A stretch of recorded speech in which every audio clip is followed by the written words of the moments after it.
Welcome back, everyone. Welcome back to something a little bit different. Welcome to the qualifiers, the Korean Open Qualifier number 1 of the Star Wars 11 Premier Tournament that is right around the corner. I'm, of course, your host, Live VIP, and with me, I'm joined by all the lovely people in the chat, by my plushies and these amazing players. !B in the chat. If you want to link to the bracket yourselves, bracket did go live a couple of minutes ago, and the bracket is stacked full of the best of the best. Again, this is the Korean qualifier, and there was only one invite to the main event. Only one invite for the tournament. That was the reigning world champion, Oliveira. Oliveira is invited. Everyone else has to qualify. So we have players like Maru, we have Hero, we have Beyond, we have Nightmare, we have Classic, DRG, Creator, and many more, all in this bracket, all in this qualifier. I wish them all the best of luck, because this is not going to be easy, let me tell you. Let me tell you now, as a reminder, top 4 qualify. Top 4 will qualify for the closed qualifier, not for the main event. This is a qualifier for a qualifier. So again, only the best of the best can make it through. But here we go, spawning in the bottom left-hand corner of Solaris, we have the South Korean Terran player, the Blue Terran, representing himself, currently teamless. It is Bunny.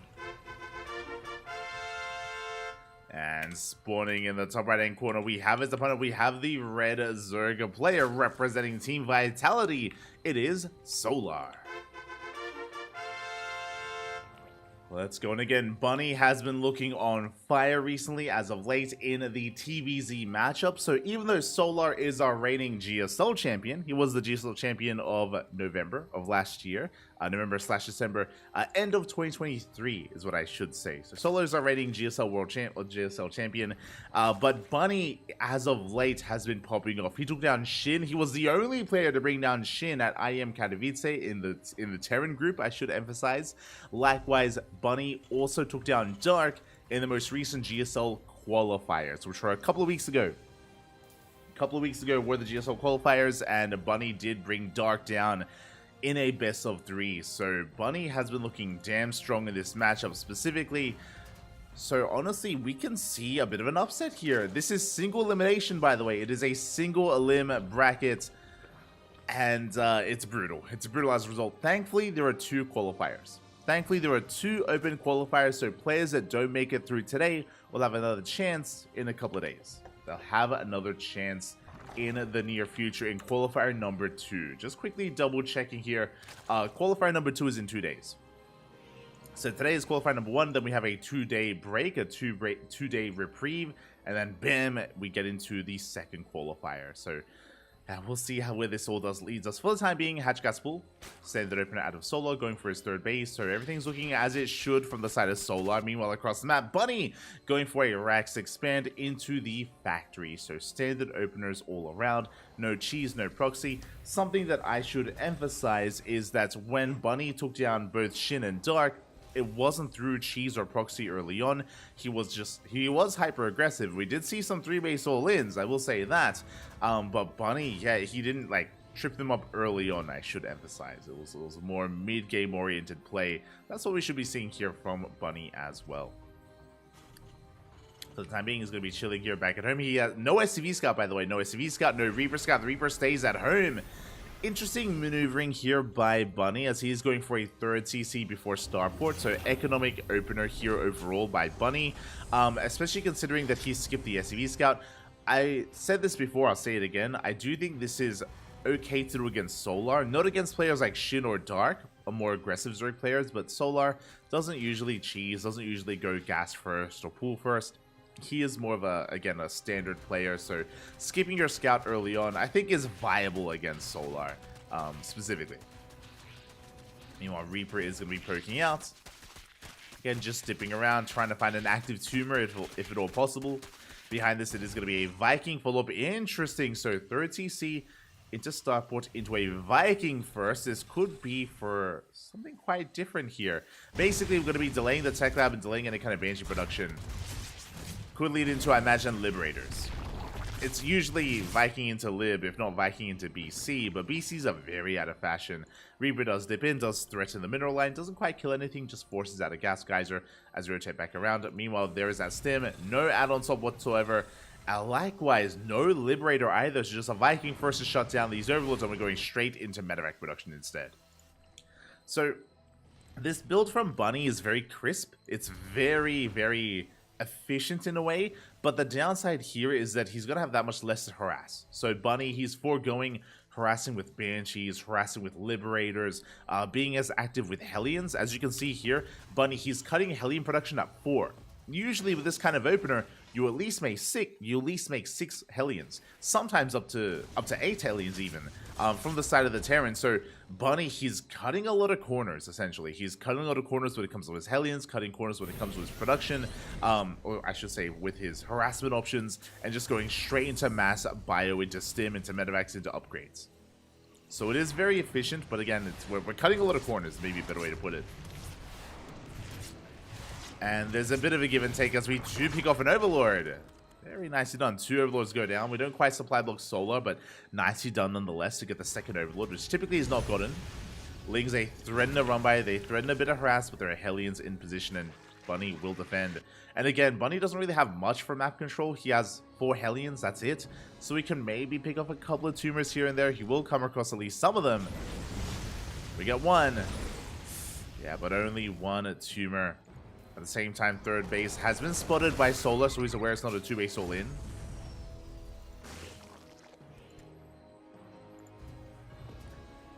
We are just building up that Marine count, making 4 Marines at a time. 1-1 is going to be the big timing, basically. We're going to be hitting a strong 1-1 timing here from the side of Bunny.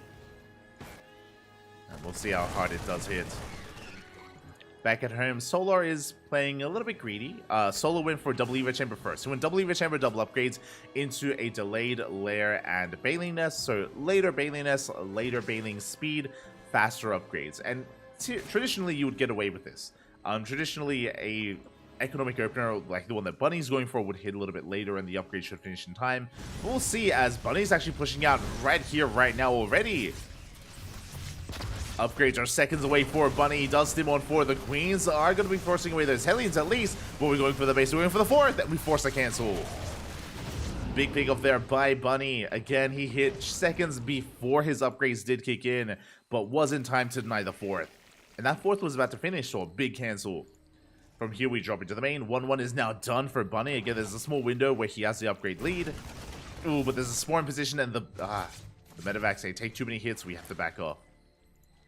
You have to retreat. Zoning back around, or rotating back around here towards the 4th base. Meanwhile, reinforcements are on the way. One of those medevacs is very low. We have to be very careful with it. Bailing's waddling in. Remember, no bailing speed.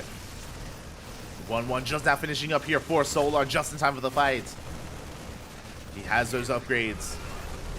We focus on the tumors. We get on top of the base once again. We're looking for another cancel. And up! That's a kill! That's a kill, not a cancel. Massive pick off there. Bunny doing quite a lot of damage already with this. And again, I don't think Solo was really expecting this many Marines this early on. A really crisp attack here from Bunny. Does focus on the Queen. At the same time, we do go for a big counterattack. The mine doesn't go off. How? The mine barely does not go off here. Boys are being evacuated as well. Ooh. Mine shots do connect. Main army does fall back. Bunny doesn't lose much. He's going to bleed out a couple of Marines here, but he keeps his SCVs alive. Only losing 2 workers, and he canceled the 4th base once and killed it the 2nd time. Meanwhile, Solar has double expanded. He took his 4th and his 5th at the same time, and now he has a hatchery up and running. But you can see here the disparity in supply. You can see that Bunny, he does have a supply lead here. He does have momentum. Bunny is ahead. He was forced back home for a moment, but now he can focus. Now he can focus on his push, on his assault. And the pressure is on Solar. Pressure is on. Now, Solar, he needs a good fight. Now, thankfully, the creep here towards the south is looking pretty good. He has some pretty good creep spread here, protecting this 4th base. The 5th is more exposed, because this is where the pressure has been all game long so far. So this is going to be a little bit more vulnerable. You can see Solar leaving more Ling Bane here towards the north, less towards the south, and that's exactly where Bunny rocks up. Solar, he's out of position. He's rotating around. Bailings are trickling in. One of them at least. And it looks like, oh! A bit of a late pick up there. A big connection on the Marines. At the same time, we come in from the left-hand side. And once again, Solar is being pulled apart. Once again, out of position. Can we get the base this time? No, we're going for drones. We're going for the workers. 12 workers go down. 12 workers in total. We pick up. We get the hell out of there into the main. At the same time, push in once again towards south. Big mine shots. They connect with the Lings. Let's jump into the main, getting more damage done, getting some extra value here, but it looks like we will be forced to pick up. Ooh, late pickup at a bunny. Marines are going down. Solar, he cleans up that force towards the north. Meanwhile, this hatchery's gonna fall. It's so low and it does go down. Bunny, again. One, he is pulling Solar apart, but this is all because of the momentum he got earlier, all because of his build, by the way. Like, it was just a really, really fast attack. A lot of Marines early on. He cut a lot of corners, he skipped out on Hellions, skipped out on Banshee, he skipped out on the Liberator as well, and he kills another base, killing the 4th and the 5th. Solar getting knocked down to 3 bases. Bunny is in control right now as he's pulling back, and again, the dominoes have been falling one after the other for the past couple of minutes. The House of Cards is crumbling, and Solar, he can't stop it. Yeah, it's just too much. That's another kill, by the way. Another, oh no, god! We killed the hatchery one time, or twice now. Forced another cancel.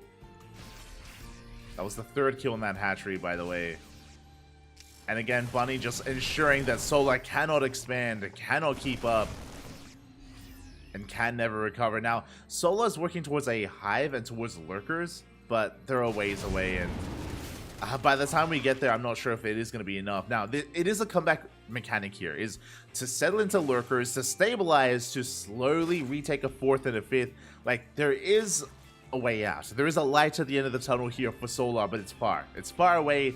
It's not the brightest of lights. Oh, as the bases, they keep being denied. Like, Solar, he needs a moment of reprieve. He needs, you know, maybe even a counterattack. He needs something to distract Bunny, to force him to back off. But Bunny, he's taking his own 4th, getting his 5th base as well. He's up 2 bases. He's up 2 bases compared to the Zerg, which is crazy. 5 versus 3. Mine shots. Oh, I'm going to be unburied. Let's go. No friendly fire. Yeah, Ling Bait is being cleaned up. GG gets called, and Bunny will take game number 1. GG. And we spoke about Bunny in the beginning of the game. We talked about how Bunny has been looking like a beast in Terran versus Zerg in this matchup. We spoke about how Bunny took down Shin at IEM. He did what Clem couldn't. Like, Bunny, I think, was the only one to actually bring Shin down in that Terran group. Likewise, Bunny took down Dark in the qualifiers of GSL. And now here he is ahead against Solar, and I want to give Bunny the edge in this series.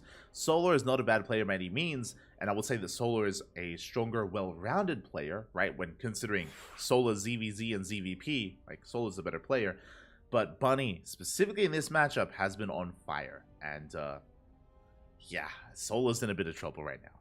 He's in a bit of trouble. One more loss, and he is out of the qualifier. Remember, single elimination. It is a single elim bracket. One more slip up and you are out of the qualifier. Oh boy. Here we go. As we're getting ready for game number 2. Game number 2 going to be on Alcyone. Let's go. Now, I said this before, but I do know a bunch of people are just now tuning in. Now that we've kind of gotten the broadcast underway. For players that do not qualify in this qualifier, for players that do get knocked out, they will have a second chance. There is a second qualifier. This is merely Korean Open Qualifier number 1. There's a second Open Qualifier for the Korean region. These are regional qualifiers as well. There's going to be a qualifier for Europe. There's going to be a qualifier for Asia. There's going to be a qualifier for the Americas. So the regions, they are split up with their qualifiers. And that does mean that, you know, the Koreans, they have these one or these couple of chances in these 2 open qualifiers. Let's go.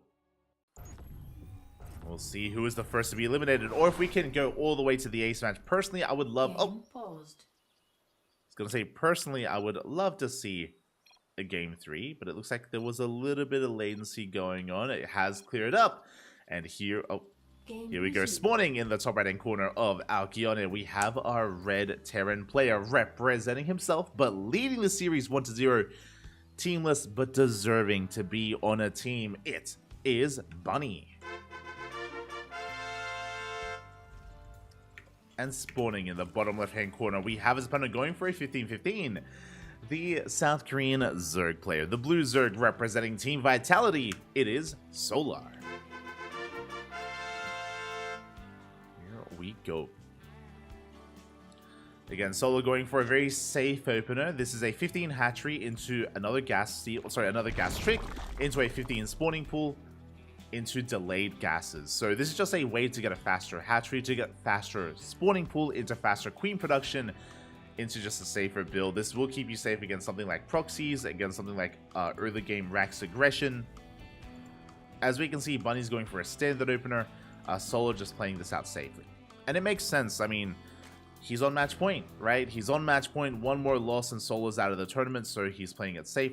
Likewise, we're loading into Alcyone, a very large map, very mid to late game oriented. We could be settling into quite a long one, which I think favors Solar a little bit. We saw how aggressive Bunny was last game, and again, I want to put a little bit more emphasis on his build, right? His build was very unique and very peculiar. I was shocked to see that he went Viking first, straight into Reactor, straight into medevac production. He cut Hellions very early on as well, right back into that tech lab, into Stim, into Marine production as well. It was a very crisp build out of Bunny, and it did catch Solar off guard. So Solar, he's on notice. He's playing very safely here, and I do think the map is going to be working against Bunny a little bit because of how aggressive he was last game. Again, he never really allowed Solar to stand up. He never allowed him to recover. On a larger map like Alcyone, it's going to be difficult to really apply that pressure. There's a ramp leading into the third, a very narrow one as well, so it is a lot more defendable, especially considering you can attack from an angle, kind of naturally, as the map does intend. This fourth base also very awkward to push into as well. Awkward to be aggressive on. There's a reason why, as we shut down the Overlord with the Marines, we supply block Solar. A bit of a brutal supply block this early on. But again, there's a reason why breaking a player on 4 bases is very difficult, and we often see a split map scenario on Alcyone. I'm reading that here. I'm assuming that's going to happen, but we'll see. We'll see. Depending on the build, because that is a very aggressive build. Couple of things. Bunny, once again, no SCV Scout. No SCV Scout, and he skipped his Reaper, who had Marine first, supply block Solar, denied any kind of scouting now that the Overlord is dead, and that is a 1-1-1. No third CC. There's no third CC in sight. We being hyper aggressive. This could be for a Hellbat push.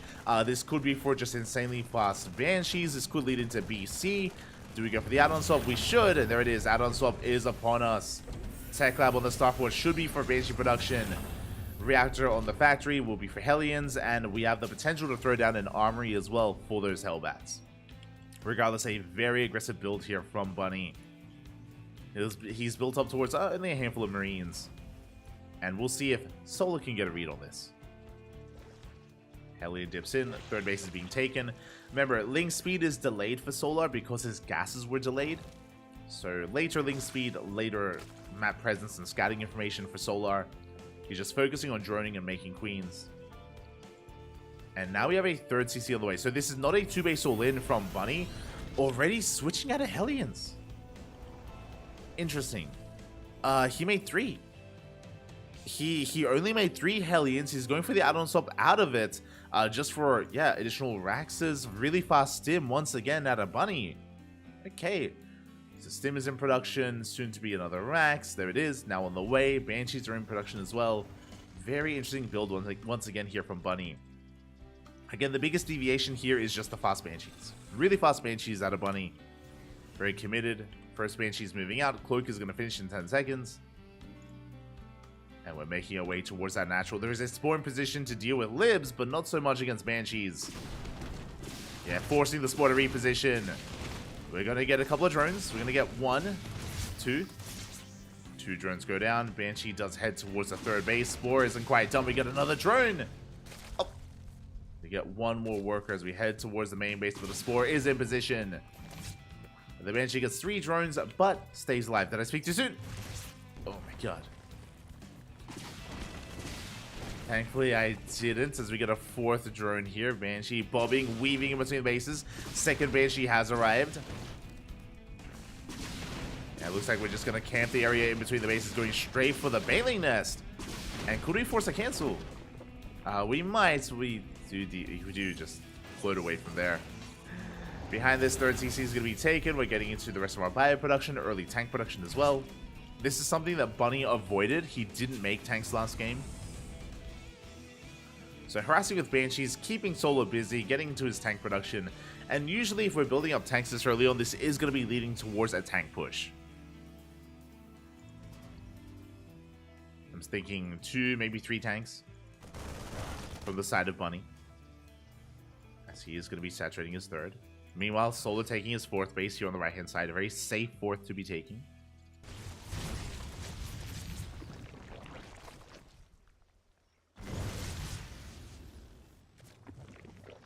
Safe as he does back up. Going to be retreating from there. Meanwhile, Banshees, they do come across the fourth base. Uh-oh. They come across it, and we do have an Overseer on the way. Thankfully, it is coming out with those Queens. We should keep that ace alive. It's going to be close. It's going to be so close, and it looks like we do not keep it. We force a cancel. Uh-oh, and here comes the army.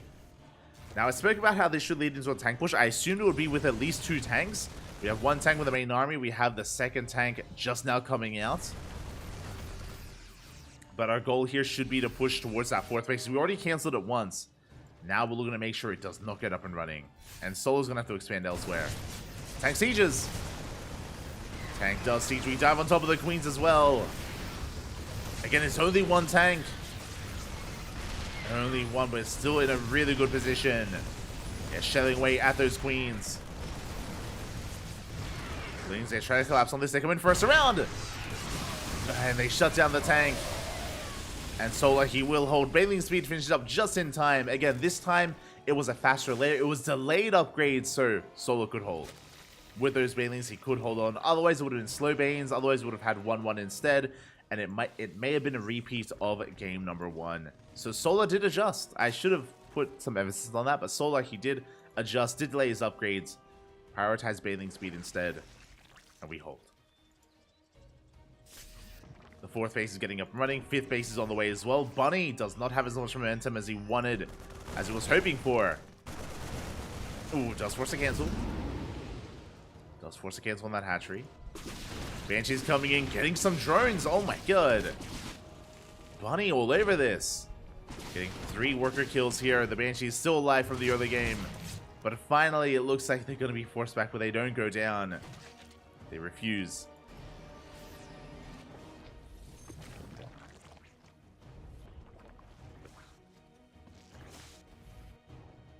You see Bunny moving out here with the rest of his reinforcements, loading up 2 of those tanks.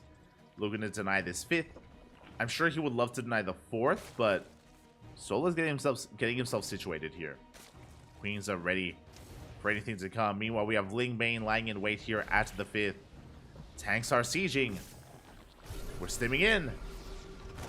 And tank does siege. Banelings are all in. Up. Oh, no connections. Big tank shots on the Banelings. We deny the 5th once again for a second time. We clear up the creep. We force Solar back, and now we can rotate.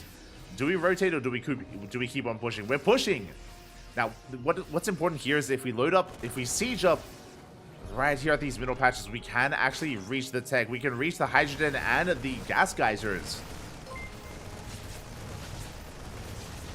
So Bunny can threaten that. As Solo's up against the wall, Solo did go for a very fast hydrogen, so hydras are being incorporated alongside the Ling Bane. 1-1 is now done, 2-2 on the horizon. But there's going to be a window. There's going to be a timing here where Bunny has 2-2 and Solo doesn't. Coming in on the right, threatening the 4th base, but Solo does catch him. And the army gets caught out.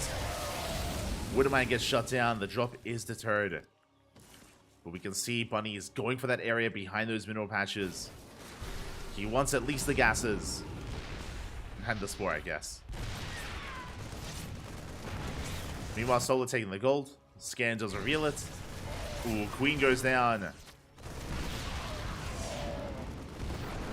Queen does fall. Bunny just preparing for his eventual assault towards the gold base, taking his own behind this. Again, Bunny, he's on 4 bases. His economy is on par with that of the Zerg, which is terrifying. 4 base versus 4 base. 5th on the way for both players. Bunny is maxing out. So is Solar.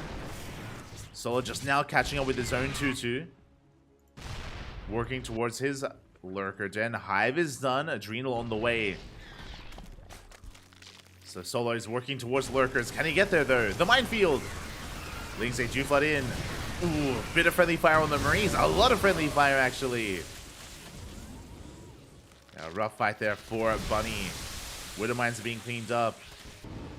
At the same time, Bunny trying to force issue here at the natural.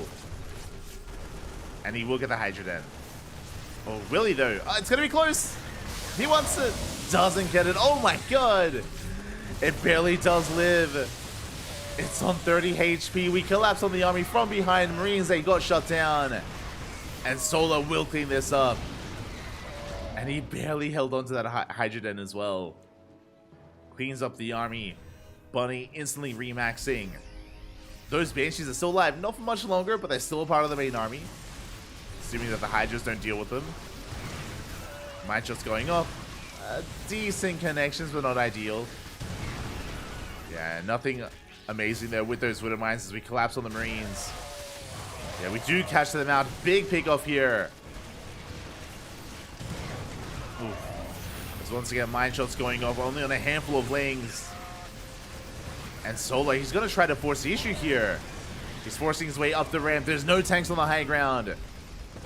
But reinforcements are too much, and Bunny will hold. But you can see him plummet in supply. Coming in with a drop, but it's not going to be enough. And again, Solar, he barely held onto his 4th earlier. Barely held onto his natural. Got his goal base up and running. Bunny, he hasn't had as much success this time. He hasn't been able to pick off as much as he did in game 1.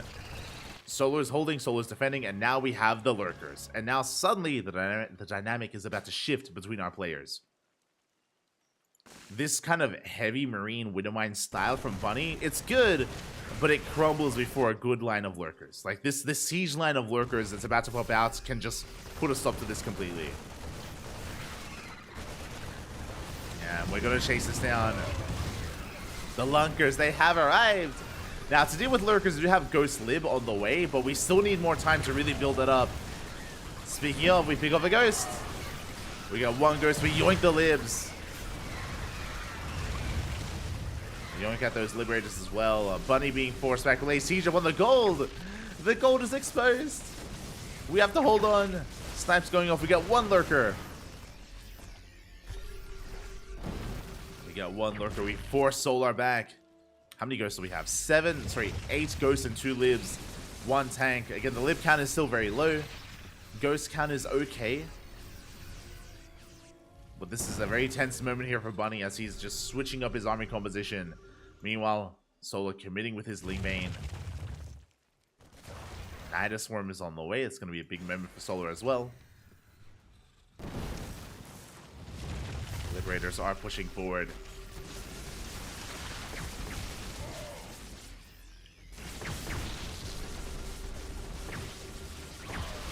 Oh, as we even yoink a Ghost. Let's go. Snipes going off. We do get a good amount of Lurkers. Very nicely done. I think only 2 Lurkers are left. Yeah, only 2 Lurkers remain. At the same time, though, a big Ling Bane counterattack. We blindside Bunny. We forced him to turn everything back around. And it looks like we don't quite bust in. Almost did. But again, Solar, he forced the Terran to turn back around. The tank goes down as well. So really nice pickups. Up. Really nice movement out of Solar. Nidus Swarm is now done. Ooh, we're gonna try to collapse on the army. You do connect with some of those Banelings, but a bit of extension from Solar. He has to back off. Looking at the Lurker count again, we only have 2 Lurkers remaining. They're here at the goal base. We're still focusing on just Ling Bane Hydra for the time being instead, with the Vipers to support.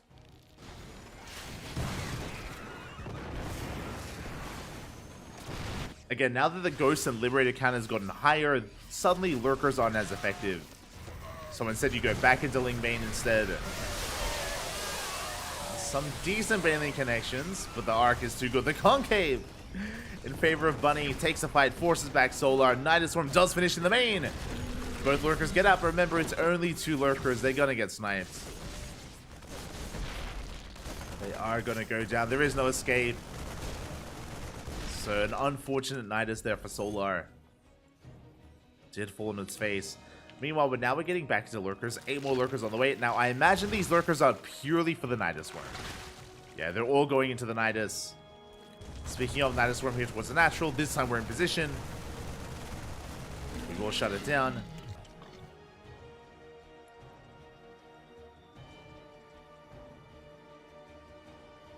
Every series they get into the main base, we do have the main force of Solar threatening the right-hand side.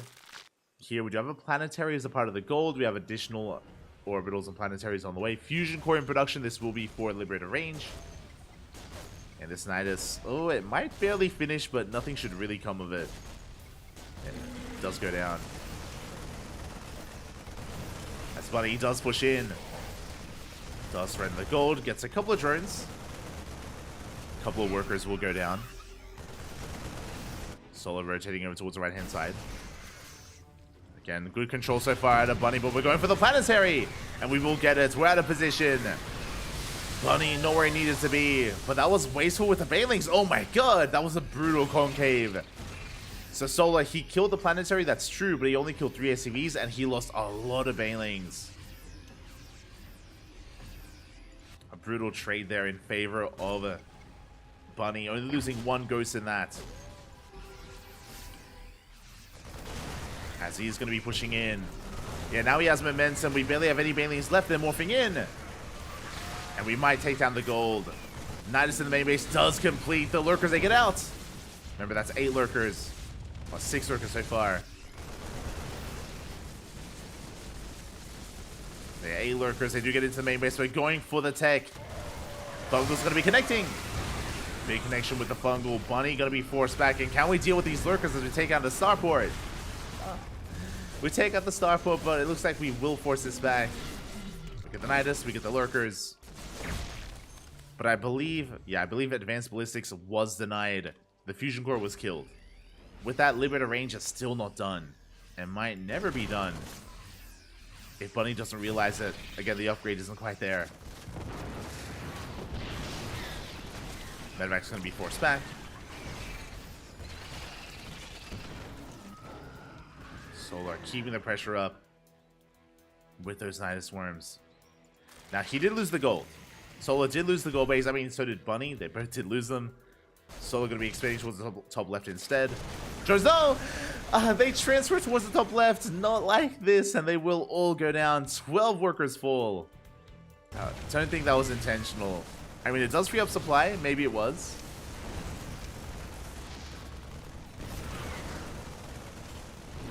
As Solar is maxing out.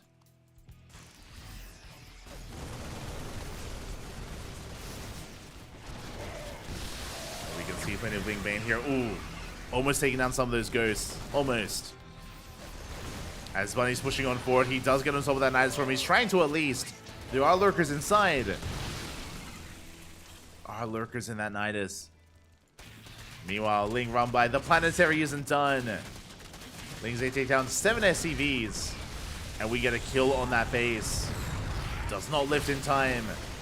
Liberation zones are thrown down, but every single lift goes down. Oh my god, the yoinks. The yoinks were insane. A lot of ghosts fall, but the counter snipes as well. Bunny forcing back the army. Oh, but that was 6 ghosts going down. Yeah, the ghosts are so exposed. More ghosts are falling. Big Fungal as well. And Solar catches out the army. He gets so many ghosts. Expensive loss there for Bunny. What was that, like 10, 15 ghosts? Yeah, 15. 15 ghosts go down. That should not have happened. Nuke is on the way, but it's not going to finish. Yeah, we clean up the last remaining ghosts here. A very wasteful fight from Bunny. And he's bleeding out everything. Again, a little bit too aggressive here. A little bit too ambitious. Bunny going to be losing his army across the map. 19 SCVs go down. GG gets called, and Solar will take game number 2, tying up the series 1-1. GG. Whew. GG, well played.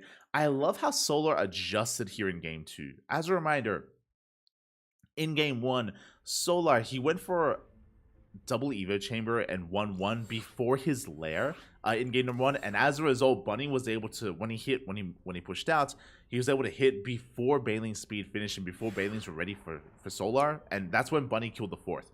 And it looked like the same plan was intended in game number 2. Bunny hit a very crisp timing at the 4th base, but because Solar went for a lair first into faster Bailing's speed was done in time for it. 1-1 was nowhere near being done for Solar, but he had faster Bailing's speed. He was able to defend, able to force Bunny back, and this time he held on to his 4th. His 5th was being denied over and over again, true, but the 4th he was able to hold on to, and Bunny didn't get anywhere near as much damage in the mid game as he did in game 1. So Solar was able to have a much smoother, not an easy transition, but a smoother transition in towards lurkers, in towards hive tech in general, and able to be a little bit more comfortable in Alcyone. Meanwhile, Bunny had a really rough fight towards the end there. It looked like Bunny had lost, or it looked like he had run out of patience. That's what it felt like in the final moments of that game, where Bunny was like just screw it, and then he just pushed in and he just committed and lost everything. It was a brutal fight, but here we go. We're getting into game number 3, the ace match, and spawning in the bottom right-hand corner of Site Delta, we have the South Korean Terran player, the blue Terran, being forced into an ace match into game 3. It is Bunny.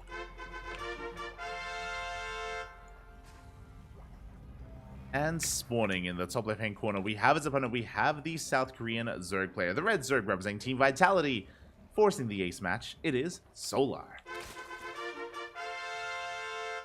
And as we get into game number 3, a big shout out to Baby Links in the chat. Gaha, Papi Ga. Thank you so much for subscribing for 22 months, almost 2 years of support. I do know that it occurred earlier in game 1. Earlier in the series, so I do apologize. I was just kind of engrossed in it, but thank you so much for resubscribing. Thank you. Quack, quack. Much love, much love. For those that are tuning in, anyone else dropping frames, I see 0 frames dropped on my side.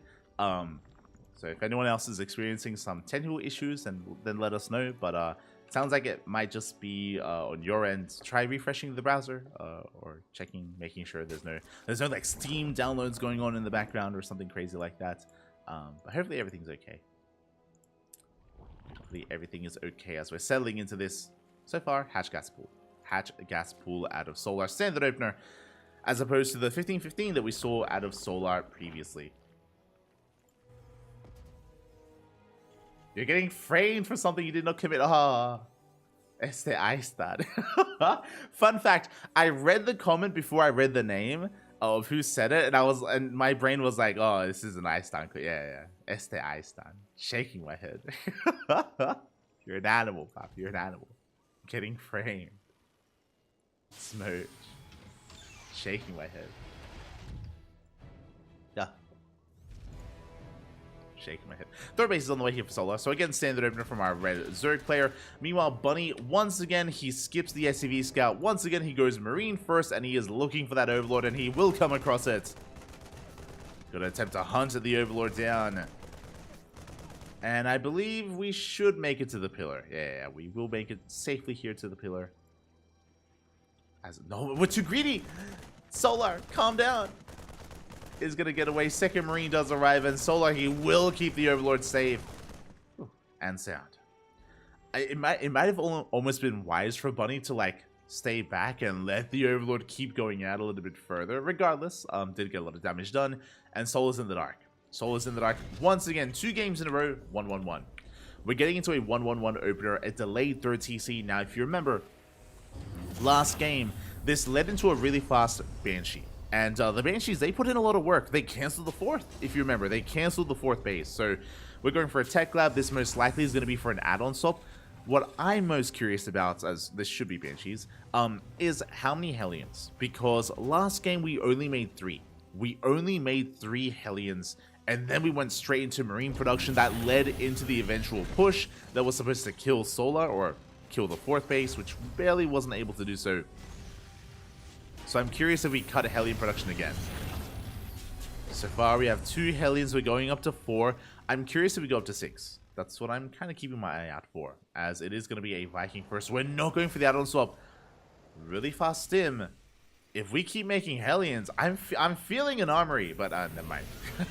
There's the add-on swap. Okay, once again, only 4 Hellions. Very light Hellion commitment here from Bunny. Going straight into stim, straight into reactored Marines. This is similar to Game 1. Similar because Game 1 still had a 3rd CC. This is looking like a 2-base all-in. This is looking, yeah, straight. This is like a Beyond build. This is a straight up 2-base all-in here. Yep, there we go. 2 more Rexes thrown down. 2-base all-in out of Bunny. We're going to be prioritizing, of course, +1 attack with that eBay. We do have 4 Rexes, 5 Rexes in total on 2 bases. This is going to hit like a truck, by the way. It's going to be brutal. Now, the question becomes, what is Solar going for? Do we go for a double Evo chamber? Do we go for a faster lair? What kind of opener? Where are we investing our gas early on? That's what I'm curious about. There it is. It's going to be a lair first. Okay, so it's a safe opener out of Solar. With this lair first, this is going to be leading into a faster bathing nest, into faster bathing speed. Very safe way to play.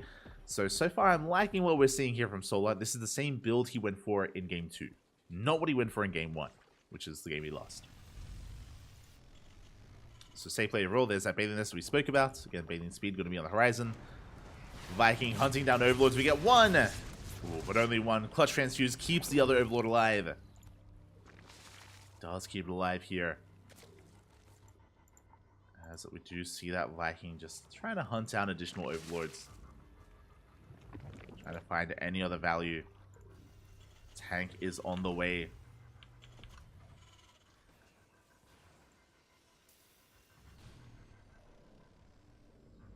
And we're soon going to be pushing out. Now, basically, the way this works is that these 2 medevacs and the move out should be lined up with +1.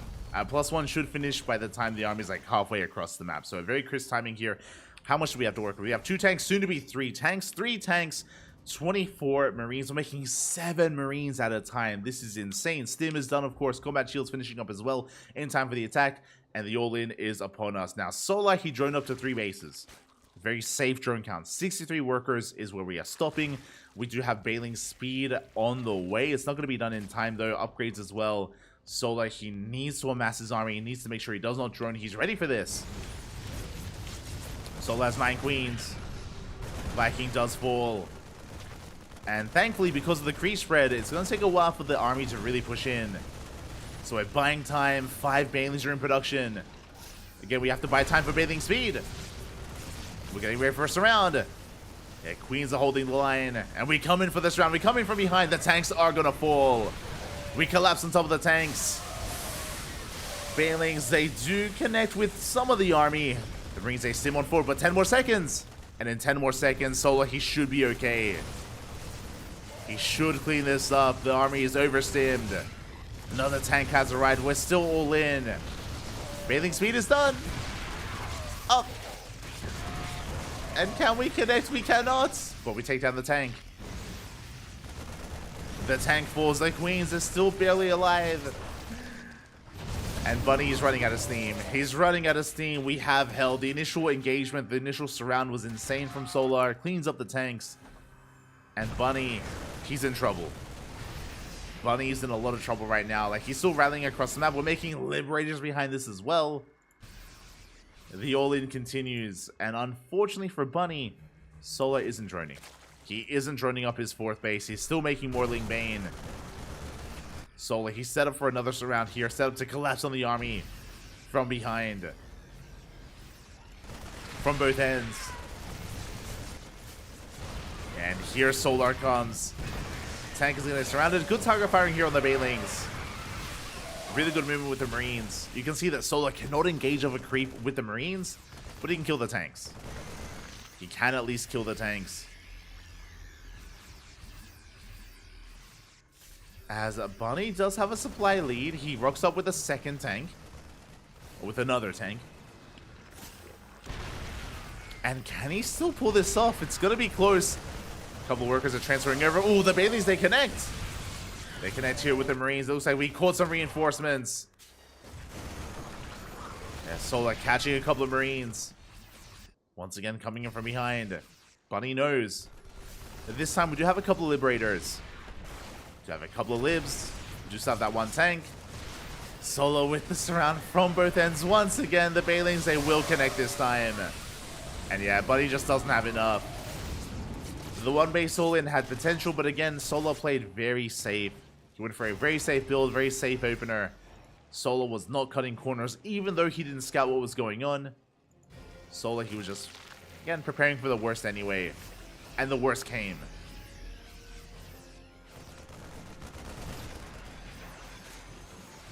Bunny still keeping the pressure up though. Still has potential. Gets a Bailings. Do we have any Bailings left? 26. Okay, we do. We still have 26 Bailings. Once again, another good engage here from Solar.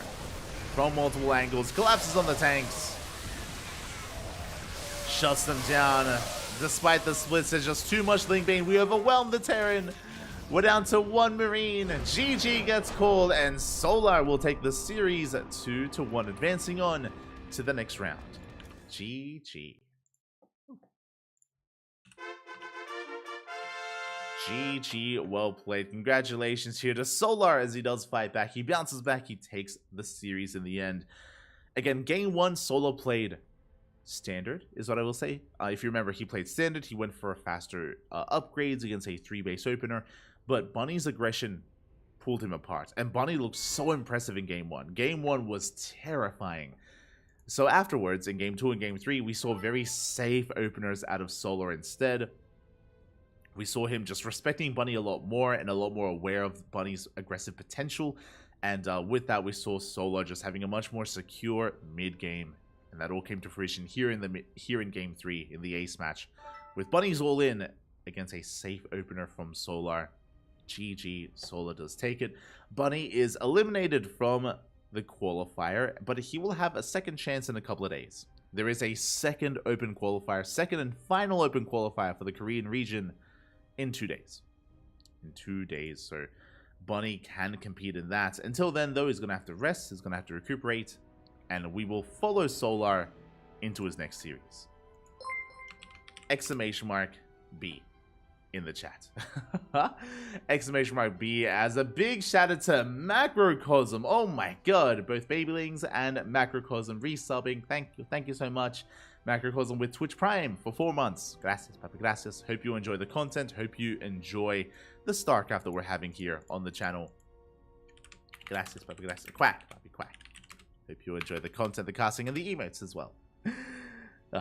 As we are settling into this bracket, let's quickly go over it. Okay, very stacked. We do have Creator. Ooh, a big series already. Creator, he 2-0 DRG. Dongre Gu, he is out of the qualifier in the first round. Again, the qualifier is brutal. DRG is eliminated. Triple is eliminated as well. Creator, he goes up against Maru in round 2. Remember, no invites from Korea. There's no Korean player that is invited into the event, so everyone has to qualify. Even Maru has to qualify. And he's here in the qualifier, which is crazy. Meanwhile, we already have a qualified player. No shot. Hero. Focusing on the lower half, Hero, he 2-0'd Lunacy in a PvP. He 2-0'd, oh god, who is that? The person that 2-0'd Gumiho. That's not Bunny, because we just casted Bunny. Is that Stats, or is Stats somewhere else? I know, no, Stats is somewhere else. Is that SOS? I know that Sue. Okay, there we go, Sue. I know that those letters, they're a Korean player. But yeah, it was Sue. Okay, that's a wait. Sue 2-0'd Gumiho. That's crazy. But Sue takes down Gumiho 2-0. Big win for Sue. But Hero already 2-0'd Sue, and Hero already qualified for the closed qualifier. For some context, top 4. Top 4 players qualify here for the closed qualifier, which means you have to make it to the semis. You only have to make it to the semifinals. That is the end of the qualifier, and Hero, he's already there. Like, we just started. we just started, and Hero, he's already qualified. Aye. Meanwhile, we're getting into our next match. It's going to be another ZVT. You can see there, Cure took down Ryung 2-1. Big win for Cure. Ryung is a TVT specialist, which is why it went to the ace match. But Cure, he did the impossible. He did what Clem could not. He did what Maru could not. And he took Ryung down. GG. Big win there for Cure in the TBT matchup. I mean, Cure has been looking very impressive in TBT. If you were here yesterday, Cure took down Bjorn in a best of 7, 4-2 last night on this channel. So Cure, he just had his way with Bjorn in that best of 7. And Cure also took down Bjorn in the finals of this week's KSL 3-1 in the best of 5. So again, Cure taking down Bjorn, taking down Ryung. Clearly, Cure, his TBT is on point right now. But how good is his TVZ? As spawning in the bottom right-hand corner of Side Delta, we have the South Korean Terran player, the Red Terran, representing Team Liquid. It is Cure. And spawning in the top left-hand corner, we have his opponent. We have the South Korean Zerg player. The blue Zerg representing Team Vitality just took down Bunny 2-1, went to the ace match. Can he take down his next Terran opponent? It is Solar. No lower bracket, all single limb, best of 3. Yes, yes, it is a brutal bracket. No, it is not double elimination, and it is purely best of 3s, no best of 5s, at least not in the open qualifier. There are best of 5s in the closed qualifier, which is going to be over the weekend. It's going to be what these players are gunning for, but yeah, the open qualifiers, we don't play, Papi, we don't play. It is brutal, and this is a qualifying match. So it's going to be a little bit late, but if you're in the chat, as we're getting into our openers, and Cure is going for a Rax Expand standard opener, we do see Solar likewise going for a Hatch Gas Pool standard opener as well, as he fans out his overlords. But we are settling into a qualifying match, and if you're in the chat, predictions will soon be open. I'm very quickly trying to set the predictions up. But predictions will soon be open, so you can place your bets on who you think qualifies for StarsWar 11. Who will qualify for the closed qualifier of the Korean region? Un momento here, as we are managing those predictions. Qualifying match. Solar. Thankfully, it's the early game and nothing's happening right now. Hopefully. Solar. Cure. Bam. Okay, there we go. As Reaper is going to be dancing with the Lings, is going to be poking and prodding in, but doesn't quite get much done. But yes, if you're in the chat, predictions are open. They're currently open, so you can place your bets. Get your gamba going as one Ling does get picked up behind this. Cure going for a third CC before starport. So, winding it back, Solo was forced into the ace match against Bunny. Is that a little bit telling of his game state, of Solo's ZVT? A little bit. What I will say is that Bunny was hyper aggressive in that series. I mean, we even ended it with a 2-base all-in, which is not seen too often in this matchup. So Bunny was hyper aggressive. That's why Solo struggled in game 1, and then he was able to kind of sync up with the tempo of Bunny and get a bit of read on him. Cure is a lot more macro oriented. He's a lot more macro-oriented. You can see here with a 3cc opener, as opposed to what Bunny was doing. I don't expect any kind of 2-base play or 2-base all-ins out of Cure in this series. So it's going to be a very different kind of dynamic between Solo and Cure. Who do I favor? It's hard to say. I mean, I do think that this is Cure's weakest matchup. I do think that Cure, his TVT right now is on fire. And he has been known for his TVP for many, many years as having the best TVP in the world. His Terra vs. Zerg is not bad by any means, but it's going to be close. I would not be surprised to see an ace match. I want an ace match between these two players, but we'll see. We'll see where this does take us. As Cure is going to be moving out with his Hellions. He's going to be applying a bit of pressure here. In between the bases. Behind this, we're getting into our 1-1-1. It's going to be interesting. A Viking first into Liberator, much more standard from Cure. This is what I assumed Bunny would be doing. Overlord Scout comes in, and Solar, he confirms the lack of Tech Lab. The lack of Tech Lab on the starport, so we're fully aware that there's no Banshees, so we're going to be getting ready for Liberators instead. Again, Viking into Lib is the most standard of things to be coming out, and the Viking already revealed itself. Sol's going to be getting ready.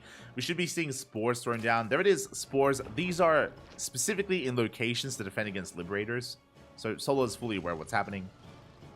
There should be a Spore here in the main, and a Spore down here towards the natural. You can see it there at the edge of the mineral line. Viking comes in. We want another Overlord, and we can get it.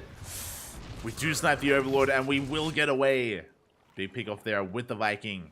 Getting 1 Overlord so far. Meanwhile, Hellions are fanning out. We've gone up to 8 Hellions. This is, again, a much more standard Hellion count that I expect to be seeing. This is something that, again, we did not see at all from Bunny. Oh, he's going in. He's going for the dive. Queens are out of position. Lings are in position. They're here, though, but barely any. The Lings are going to get roasted. The Queens are coming in, but they're a little bit too slow. A little bit too late. The drones are lining up. Some of them do line up. 6 workers go down. 10 workers. Oh, my God. 13. 14. 4 to 15 drones fall here as the Liberator's going ham in the main base. Spore is repositioning. We get 17 workers in total. Very nice damage done here by Cure. Takes down an entire mineral line. And just like that, Cure, he is in the driver's seat. He's in control. He is ahead. And Solar is struggling. Again, that Hellion dive was brutal. The Queens are trying to keep up.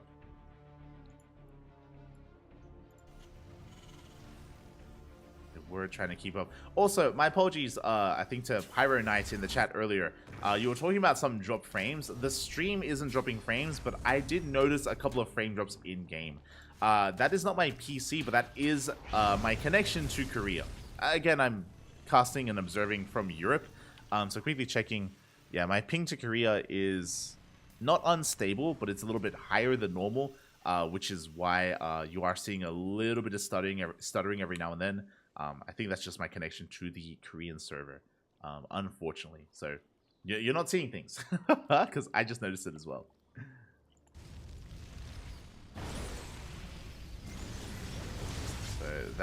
So your eyes aren't playing tricks on you.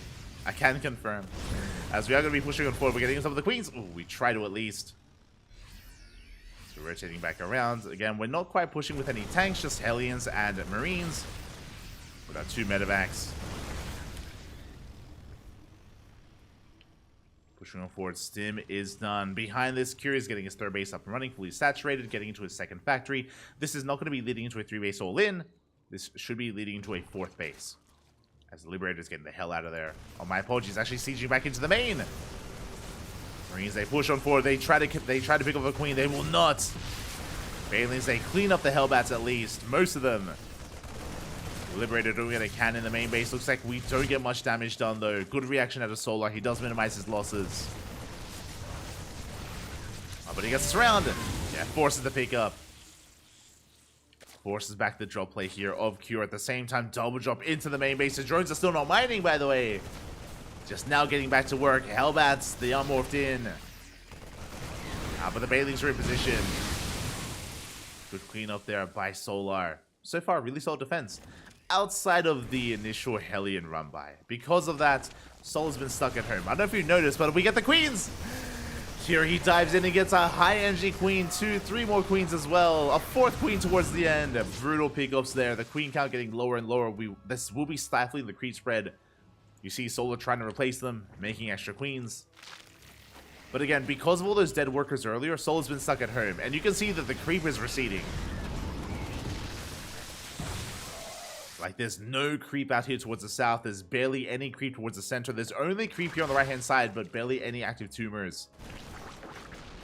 Like, Cure is in the driver's seat. He has a lot of momentum going his way. And Solar's in trouble. He's supply blocked. He's making 5 overload. This is a brutal supply block, by the way. Big mine shot goes off. Hydras are going down. A very nice trade from Cure. His double drop being forced back towards the south. Finally, Solar, he can breathe for a moment. But again, Solar, he's barely holding on. And here comes the main army. It's only been drop plays so far at a Cure. But now the main army is moving out. Like, Solar, he's already barely been holding on. And against an actual army, I am concerned. As we pick up another 3 drones. Main force coming in again. 0 active tumors here. No creep whatsoever. GG gets called as soon as the army rocks up. And Cure takes game number 1. GG. A solid game there out of Cure. And again, it all snowballed from the initial drone damage. Cure killing 17 workers was insane. And that's basically game-ending damage. As we saw there, once you kill that many workers, suddenly the Zerg player is stuck re-droning, which means they don't have any map presence, they don't have an army to work with, they're stuck at home, and the Terran player at this level should be good enough to maintain control of the map and to just suffocate you. Whether it's Cure, whether even Bunny in this position, of course a Maru, a Bjorn for example, a Clem. It's just too much damage to be sustaining early on. It may force an all-in out of the Zerg, or the Zerg player may just try to go for a Hail Mary play, maybe just some big counterattacks, or rushing into a higher form of tech like Lurkers. There are other ways to bounce back, but Solar, he was just trying to macro out of it, and we saw that he just could not do that, not against Cure. GG. It was so small, I honestly thought I was seeing things. Oh, yeah. You're not seeing things. You know, it is the connection to Korea.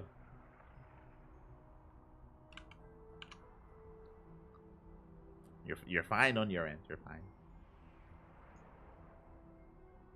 As we are heading towards game number 2. And what I will say, even though Cure looked dominant in game 1, and he did look dominant, don't get me wrong. Like, we didn't even get the final fight. We didn't even get the final moments there, because once the army arrived, again, we spoke about it in the lead up to that final army rocking up, is the fact that Solar was just really struggling to hold on. But again, that was all because of how much economic damage Solar took. If Solar had a cleaner early game, then we'd see a different game completely. We'd see a very different dynamic between these two players. So that's what Solar needs right now. He needs to tighten up that early game, needs to maintain his economy, not take any early game losses. And if that's the case, then we can see an ace match. I can see that happening here. But the pressure is on Solar. The pressure is on. As a reminder, this is a qualifying match.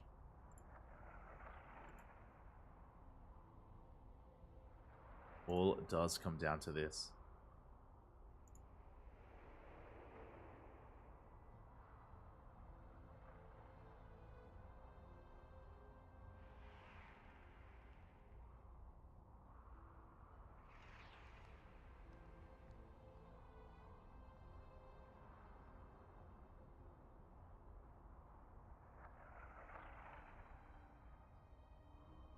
Looks like we're just sorting something out here. Players are just figuring some stuff out. Maybe just some technical issues.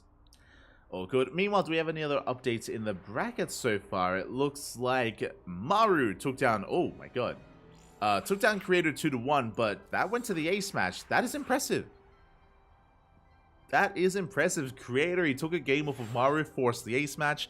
Creator did go down, but we expect Maru to qualify. You know, Maru, he's expected to qualify in these qualifiers. If he doesn't, that would be insane.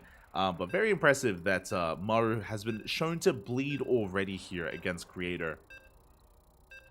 Has been shown to bleed as Maru does advance on to a qualifying match. He's going to be facing off against Shin in that qualifying match. That's going to be a very spicy TVZ. Again, Shin is a very terrifying opponent. He's very unpredictable. He's very aggressive. I could see an upset happening there, but again, that would be an upset. It's a bit of a GSL Finals rematch between Shin and Maru. Best of luck. Likewise, oh! As it looks like we're going to have to remake. But likewise, we also had Stats taking down Nightmare 2-0. That's actually a pretty big result. Very big result here. Stats 2-0ing Nightmare is not something that I would have expected. Nightmare has really good PvP. We've seen Nightmare beat Classic. We've seen Nightmare beat Hero. Like, Nightmare's PvP is nothing to scoff at. So for Stats to win that series is really good. And we spoke about this a couple of days ago. We casted Stats during KSL.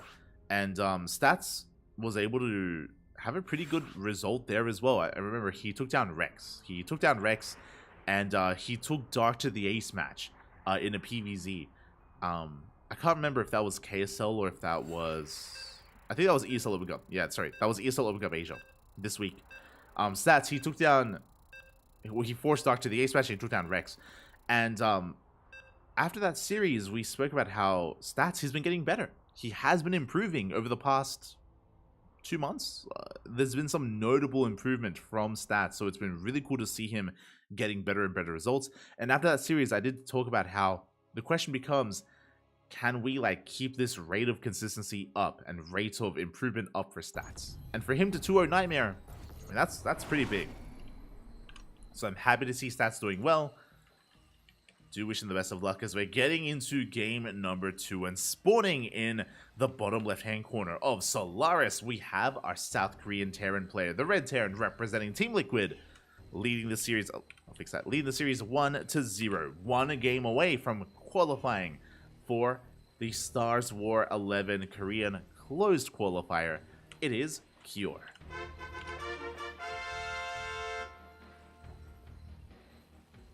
And spawning in the top right-hand corner, we have his opponent. We have the South Korean Zerg player, the blue Zerg, representing Team Vitality. Down in this series, can he fight back? It is Solar.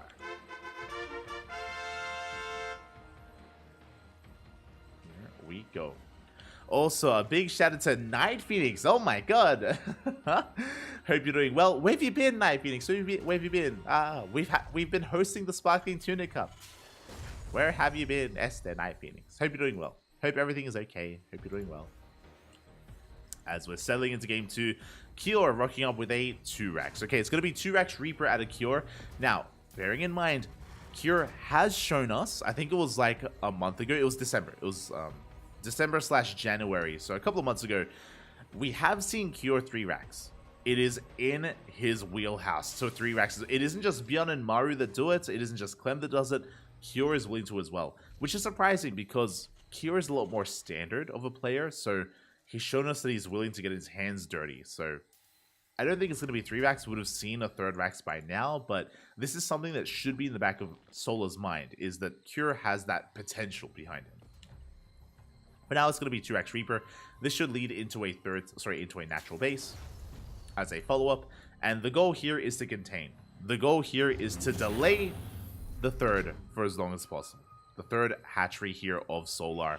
We'll see if we can, as Reapers are amassing. We're going to be sending them across the map. Solar, he sees everything. He's going for the 3rd base. He's going to be hiding the drone. We're keeping it hidden here over on the right-hand side. And very important that he does keep it hidden. Reaper does rock up, dancing with these things. Solar going to be hiding the drone at the 4th base location. Very far out, by the way. Now, it is not uncommon for Terran players to check, like, behind the mineral patch here and over towards this ramp. But to go all the way to the 4th, that probably won't happen. So it should be safe. Reaper's going to be dancing with the Lings. They do pick off a Ling. Ooh. They do get 1. Reapers, they back off. We're up to 3, and from here we transition. Only 3 Reapers. Now we're going for the CC on the low ground. We're going for the factory. And that is a 3rd CC before Starport. We're going for an economic follow-up. We check the 3rd base location. We see the lack of hatchery. We're going for the triangular 3rd location. And here comes that hidden drone coming in for the base. Kyor is going to double check, though. He comes across it. And can he force a cancel? Oh, it's going to be close. Ling speed is on the way. Lings are coming out. Queens as well. And it looks like, yeah, Kyor, he's getting the hell out of here. It's too late. Ling speed finishing in 10 seconds. And he doesn't want to lose the Reapers. So Kyor retreats. Solar, his 3rd, was later than normal because of the opener, but it is now safely on the way.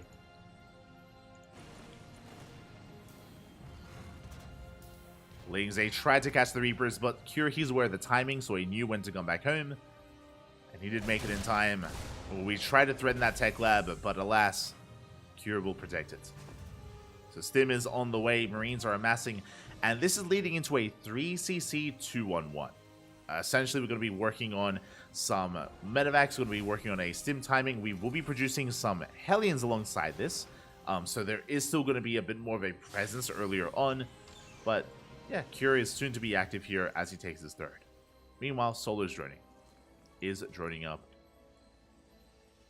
This should only be 4 Hellions. We shouldn't commit too hard to this before we add on Salt with the Starport.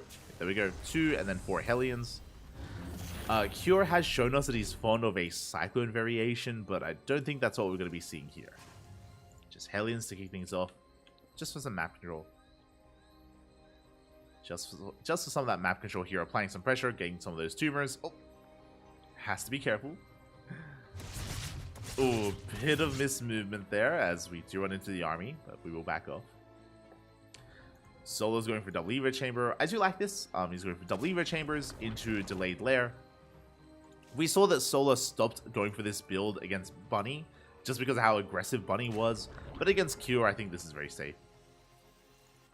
Like, you should be able to get away with your faster Evo chambers and faster upgrades. Hellions are rotating around, looking for any active tumors. They will come across one.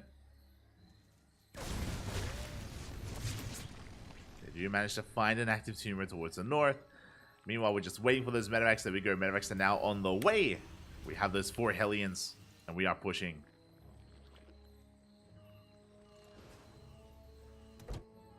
Now, it looks like we might go for a split push as we're waiting for extra Marines. Likewise, Liberator rocking up here in the main base. Getting a couple of drones. 2 drones go down. Forcing back that Overlord. And there it is. We have Marines headed towards the main base. Hellions also rotating up towards the north as well.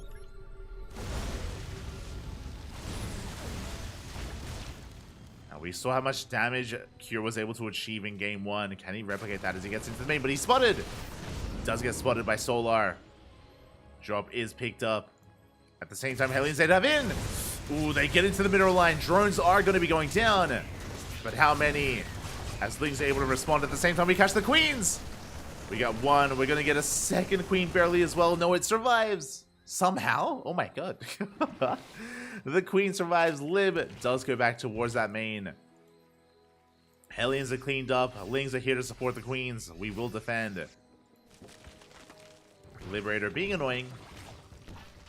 But Solo doesn't take anywhere near as much damage as that first game. Looking at the units loss tab. 5 drones went down. Some acceptable losses. Drone kills. Liberator forced out. 4th base is kept alive. And now Solo, he's stabilizing, getting into Ling Bane Hydra. Meanwhile, we do see Cure getting into his own 3rd base saturation. Tank production well underway. 2nd factory, which means we're headed towards a 4th CC. So a longer game from Cure. And this time, Solo has had a cleaner start. A much cleaner start here out of Solar.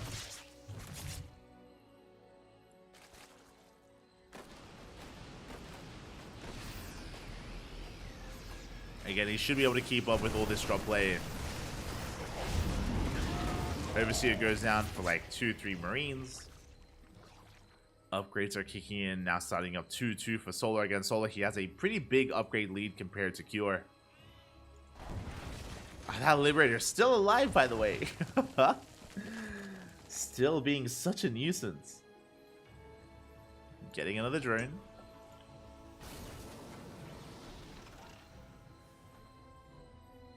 Double drop is moving out. And again, so far, Sol is able to keep up here. The 5th base is exposed, I will say that. 5th base looking exposed. We haven't looking to get 1. We got 1 extra Queen here. Not too bad. We get a Queen. Wisdom on forward. We dive on top of the base, and this hatchery should be cancelled. We at least deny the 5th. We clear up some creep. Oh, actually, we're poised to actually push here on the right-hand side. No active tumors, and Queens have been getting picked up. So only 4 creeping Queens. And Curie's going for it. He's reinforcing on the right-hand side. He wants to push again here at this hatchery. At the same time, yeah, he's consolidating his forces, bringing everything together.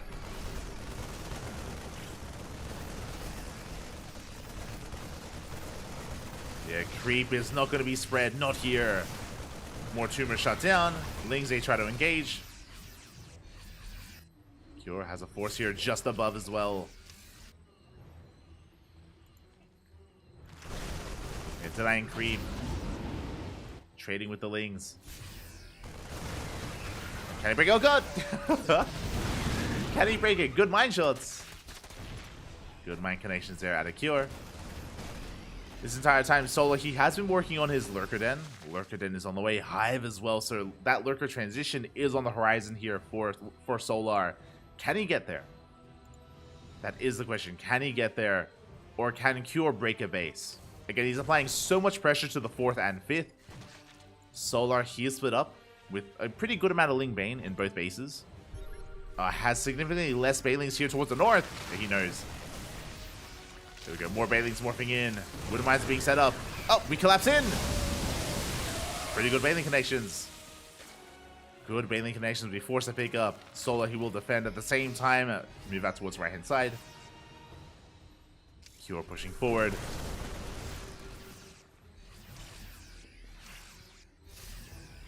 Again, so little creep here for Solar. So little creep to work with, and Solar, you can see him being suffocated. I mean, he's maxed out, but he has so little room to work with. Once again, collapsing in the army. Banelings crashing into Marauders. Not ideal. Efficient trades out of Cure. Infestors have arrived. We're looking for a Fungal. Up. And we do graze the army. Mine shots going off. Banelings, they connect. Big connections. Marines, they do get shut down, but reinforcements, they have arrived already. And Solar, he's in trouble. He's in trouble. He has no more Fungals. He's out of Banelings. Keeping his Banelings up here towards the north. He is vulnerable. Yeah, we're pushing in. Oh, the Lings. Big mine connections here on the Lings. Solar bleeding out a little bit too much. The Banelings, they finish up just in time. The Banelings are done. But another big mine shot. Oh my god. As yes, Cure was forced back, but look at the supplies here. As Solar plummets and Cure, he maintains. That was a very efficient fight for Cure. And he can keep pushing. Behind this, we have a couple of Vipers in production. Spell caches will help. And Solar, he has a little bit of time here to rebuild those Banelings, but again, no creep. Cure is just so aggressive, so assertive here. Good kiting here out of Cure. Just out trading Solar. You can see Cure building up a bank. Solar does not. Is not. Banelings being kited back into the freedom zones. Freedom is here. We have freedom, papi. Liberation has arrived. Big Fungal though. Oh my god. Massive Fungal the army. Solar, he needed that fight. Cleans this up. Sometimes all it takes is one good Fungal. Ooh, but Solar is overextending. Yeah, Solar, he bleeds out a little bit too much of his Ling Bane. That was a good fight for Solar. But followed it by overextending, and now Solar, he's still in trouble here. Still needs time. He has one Infestor. One Infestor in the center of the map. The other was killed. You see Cure trying to distract Solar. Shaves off some Banelings, cleans up some creep. Medevacs are on the way. Oh, the Infestor coming in from behind! Infestor is in position. We're looking for a Fungal. Lurkers are finally on the way, by the way. Oh my god, the target firing! We take one Baneling to the face, but a very efficient trade. We clean up the Banelings, we clean up the Hydras. At the same time, we collapse on the army. Solar, he loses out the fight here towards the north, but he does catch out the army towards the south. Getting a lot of Marines, actually. Oh, the Vipers! No! Solar! He gets caught out! We stim on forward! And do we get the Vipers? Do we get caught out instead? Cure trying to chase down those free Vipers. He can't quite reach them. But he finds a base. He finds the army. Does find the army. Big Widowmine shot there on the Ling Bane. Very nice connection. Cure, he's gaining ground. He's gaining some ground, but he just doesn't have enough bio. Trading well, but Solar, he will hold at the same time. Liberator harassing between the bases. Drill play petering out. There's still that one Infestor behind the army. Looking for a Fungal.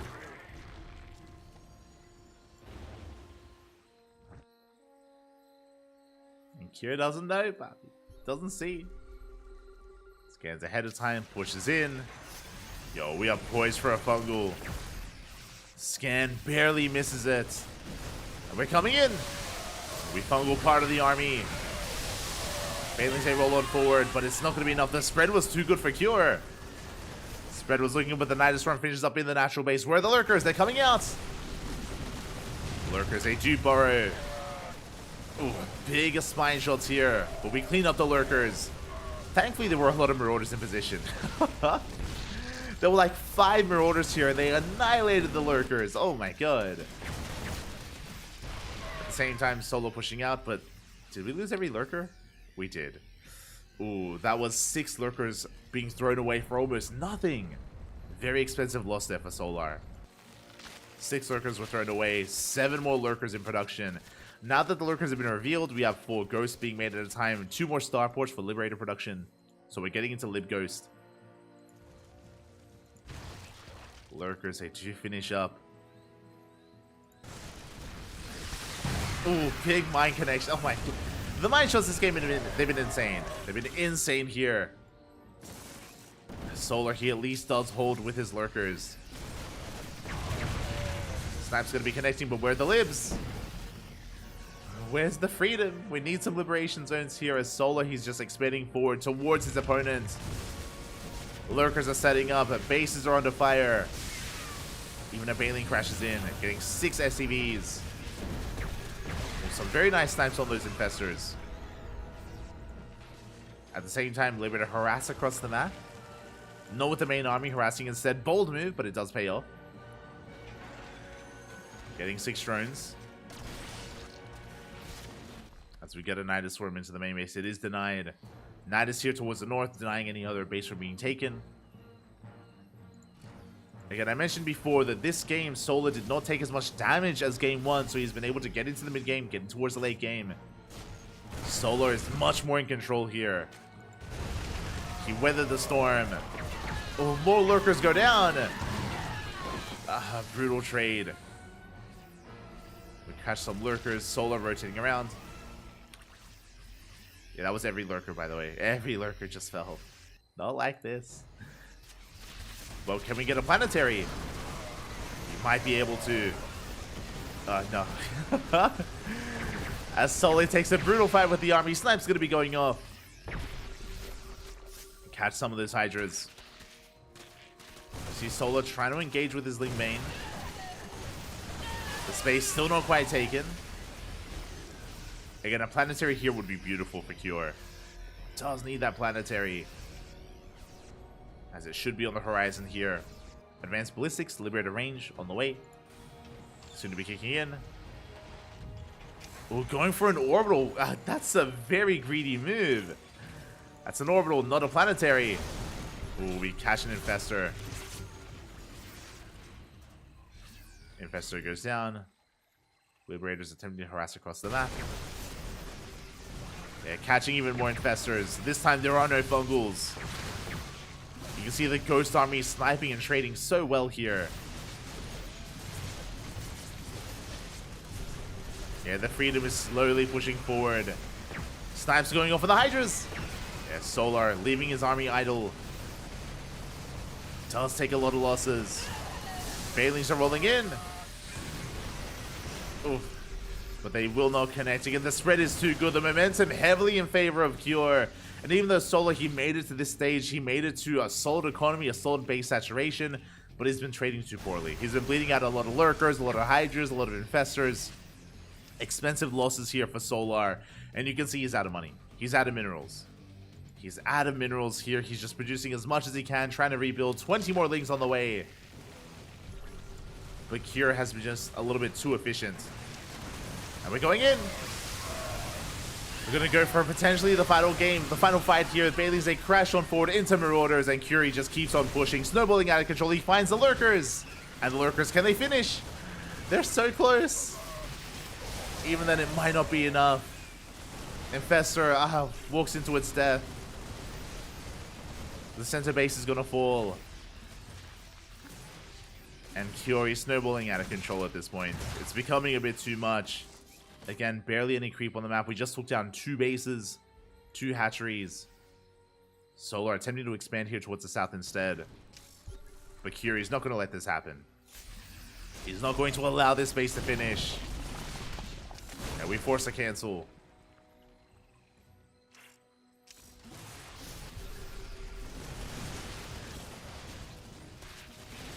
Force to cancel.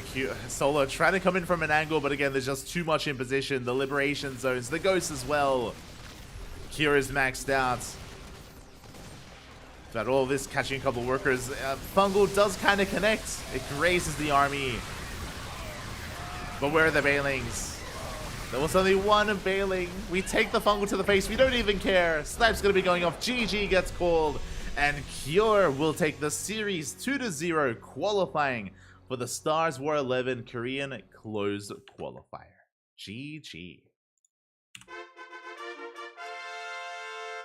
GG, well played. Solar, he did fight back. He did survive far longer in this game. He was able to make a game out of it, get into Hive Tech, get into Vipers, Lurkers, Infestors. But again, he was bleeding out a little bit too much, throwing away Infestors. So many Lurkers went down without really having much of a fight. Remember, the first 6 Lurkers fell in the Nidus, then 8 more Lurkers fell in another Nidus. Like, it was brutal. It was brutal. GG, well played. Congratulations to Cure, as he does qualify. And we have still yet to determine who else qualifies for the closed qualifier. Okay, let's catch up. Oh.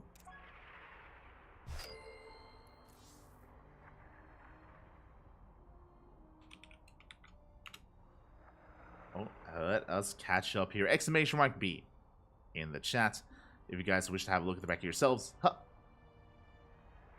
As it looks like we only have qualifying matches. We have Maru versus Shin, currently mid-series in a best of 3.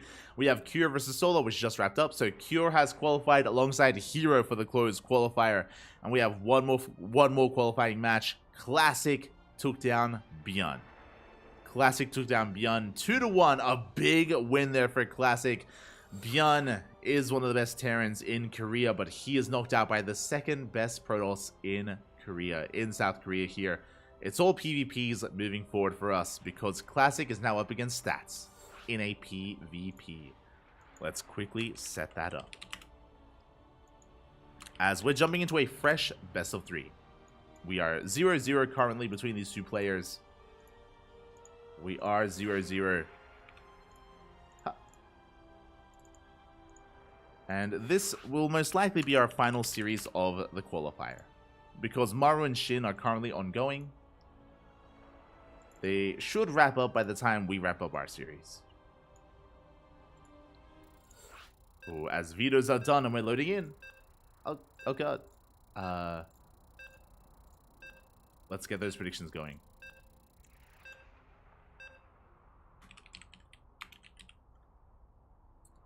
Predictions will soon be upon us as we enter PvP, and if this was like a month ago, I would say Classic wins easy. I would say Classic, he should take this no problem. But Stats has been improving. He's been getting better and better. And in this very tournament, in this very qualifier, Stats took down Nightmare 2-0.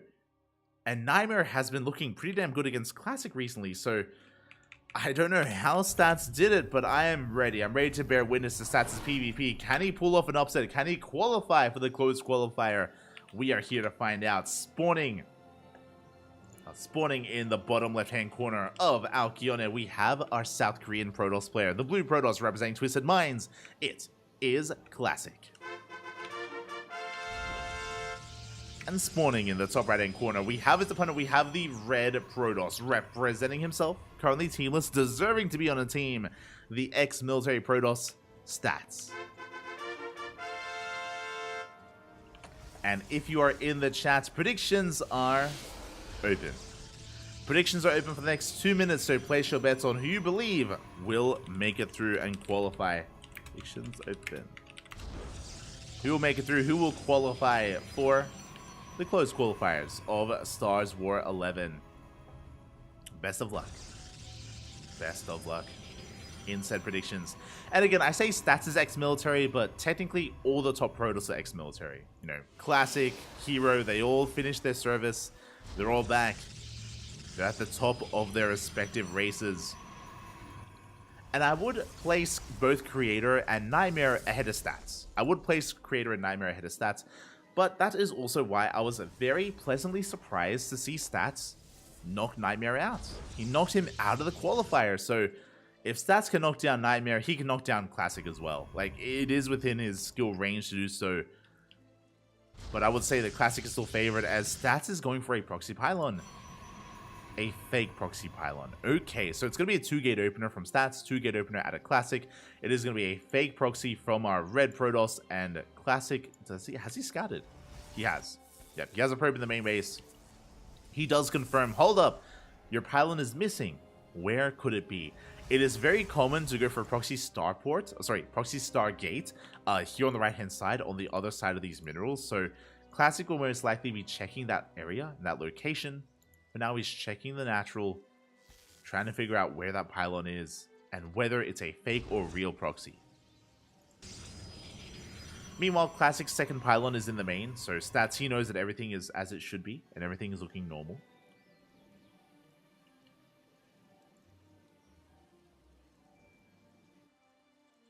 And no. As Classic, he did not check the right-hand side. He skirts around the edge of the map, skirts around the center, and he comes across the Pylon. He's aware it's a fake Pylon. Classic can now expand back at home freely. Meanwhile, Stats is going for a Stargate first. Okay, so with a Stargate opener, the goal here is not to go all in. We're expanding, of course. We are expanding. This is to harass. This should be for Oracle production, to get across the map to scout, and to get some probe damage. So a bit of a more aggressive opener out of Stats. Meanwhile, we have something more economic out of Classic, just going for his natural base, and this should lead into a Twilight Council into Blink Stalkers. We could go for a Robo opener instead. We'll keep our eyes on Classic to see where he does take this.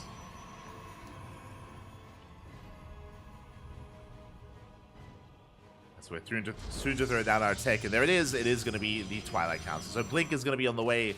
Adepts, they get across the map for Classic, but they go caught out. Big catch there from Stats. Gets one Adept. The other does shade away. Stats trying to intercept. But again, killing one Adept is huge. It's already huge here for Stats. As 2 Adepts, 1-shot probes. 1 Adept, that doesn't do much of anything. Can scout.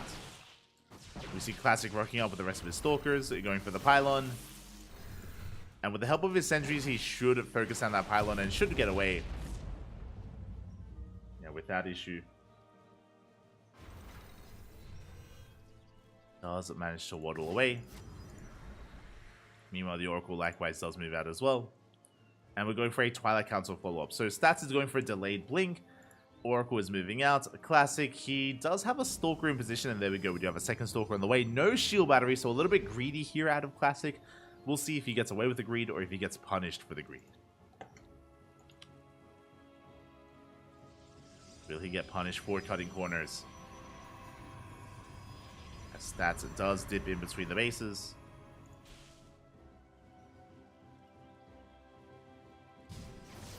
Oh, getting a couple of probes.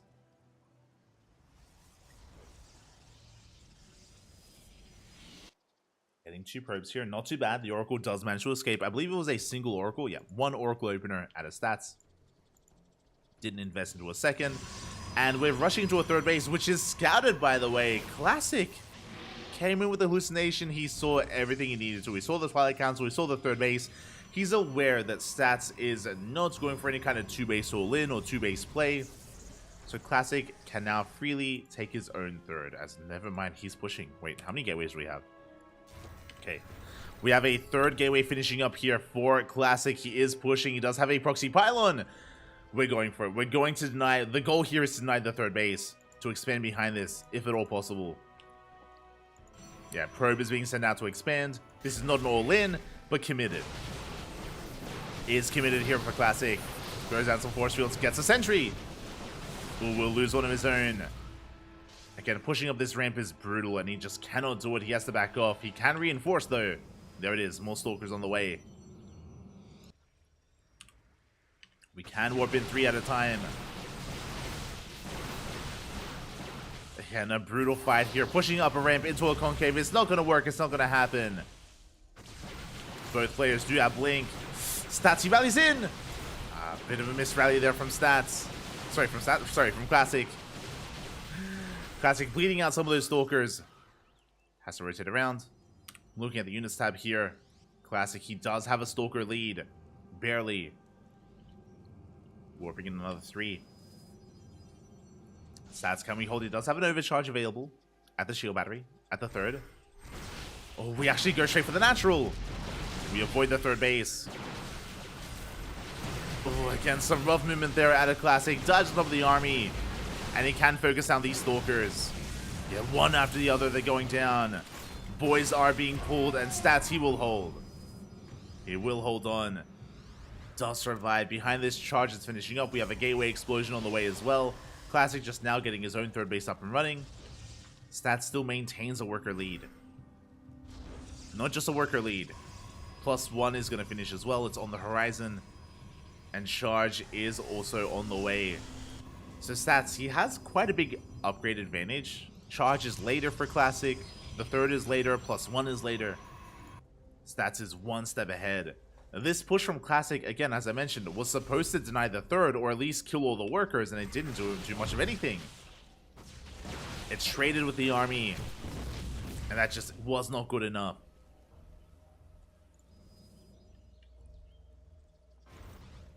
As now Stats, he's looking to snowball out of control. Oh boy. Yeah, the Prism is on the way. Now is the time to move out. Meanwhile, Classic, how do we recover? 4th base. We're going for a 4th base. We're going for a later gateway explosion. Templar Archives is on the way for Archon production. Immortals on the way. I like the Immortals. This is a good way to make up for a supply deficit, as Immortals can be very efficient against Stalkers. So we're making a handful of Immortals, bearing in mind that Stats does have a lot of Zealots to buffer for his army. They do amazingly tanking Immortal shots and Stalker shots. 4th base is on the way. Stats is pushing. The War Prism is coming in behind this.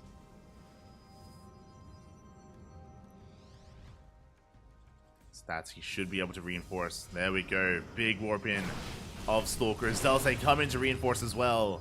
Speaking of, 5 Zealots at a time. They are coming in for Stats. And Stats, he has a massive supply lead. Now we can defend with a shield battery with an overcharge, with a good, with a good angle. Concave even. See here, we bait at the blink.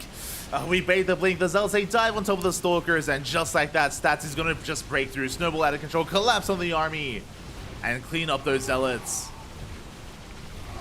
And Classic, he's up against the wall, bleeding out too much. Stats pulling back. Again, he retains most of his army. He can go for another big warp in. And Classic, he's in some trouble right now.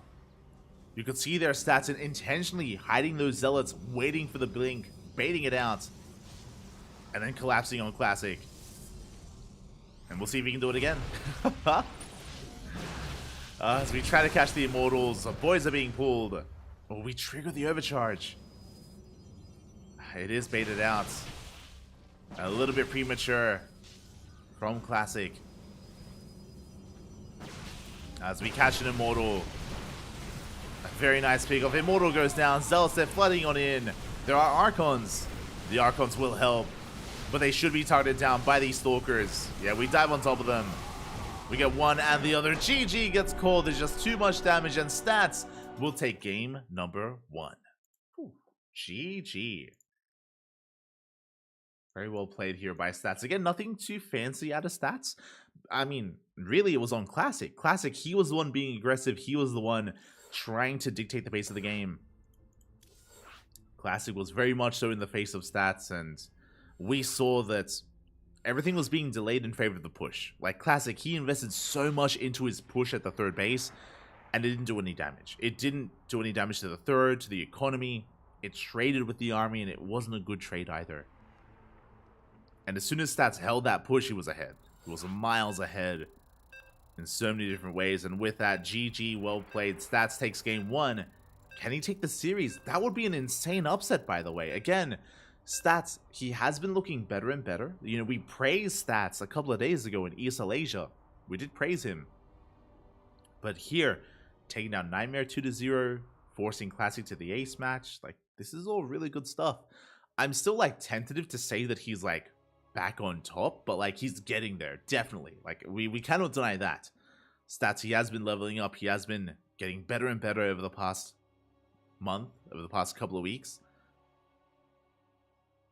And will that turn into a qualification? That's the real question. Here we go. I'm here for it. As spawning in the top left-hand corner of Hardlead, we have the blue Protoss player representing Twisted Minds down in the series. Can he fight back? Can he bounce back? It is Classic. And spawning in the bottom right-hand corner, we have his opponent leading the series 1-0. He's teamless, by the way, but deserving to be on a team. The red Protoss from South Korea. It is Stats. Una más. One more is all he needs. One more is all he does need. But again, I do want to put a lot of weight on Classic basically in game one. Again, Classic, he's the one that decided to go for a committed push on 2 bases. Did fumble the ball. So how will Classic adjust? How will he adapt here to Stats? For the time being, 2 gate openers. 2 gate openers from both Stats and Classic.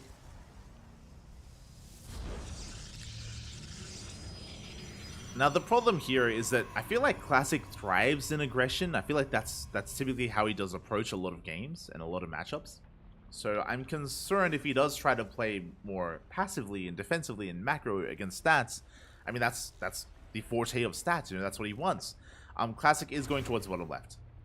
Going to the bottom left, this is a good position for a proxy Stargate. Proxy Stargate would make sense. This could be a setup for a proxy Twilight Council, as the pylon has been thrown down on the other side of those steam vents. And is it just a fake proxy pylon? It looks like it is fake. Yeah, probe is moving out. Okay. So the probe scout of Stats does confirm, like, hold up, where's your pylon? Where is that pylon? It's not here. And he could overreact to a potential 1 base all in.